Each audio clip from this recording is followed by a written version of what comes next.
পুজো এসে গেছে, শপিং না করলে হয়? তো বেরিয়ে পড়েছি শপিং করতে। হ্যালো এভরিওয়ান, তোমরা সবাই কেমন আছো? আশা করছি ভালো আছো। আমিও কিন্তু খুবই ভালো আছি। তো দেখো, অনেক দিন পর আমার বর চলে এসেছে আমার বাবার বাড়ি। তো আমরা মার্কেটিং করতে যাবো বলেই এসেছে। তো দেখো, আমরা এখানে সবাই মিলে বেরিয়ে পড়েছি। আর সেই দেখো, আমার মেয়ে কেমন বাসে উঠে পারে দুষ্টুমি করছে। আমরা যাচ্ছি আজকে ধর্মতলার নিউ মার্কেটে। তো এর আগের দিনও আমরা দুদিন আগে বিশাল থেকে ঘুরে এসেছি, বাচ্চাদের কেনাকাটাগুলো করে এসেছি। আর আমাদের কিছু কেনাকাটা হয়নি, বাচ্চাদেরগুলোই হয়েছে। আর আজকে বেরিয়েছি আমরা আমাদের কেনাকাটা করতে। তো দেখো, প্রথমে এসে পর এখানে পৌঁছে গিয়ে কিছু খাওয়া দাওয়া করে নিয়ে তারপর এখানে প্রথমে চলে এসেছি জুতো কিনতে।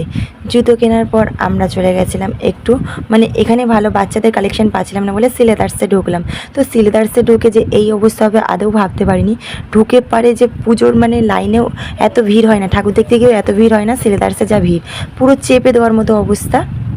এত ভিড়ের মধ্যেও আমরা অনেক কষ্ট করে একটা জুতো পছন্দ করে ওখান থেকে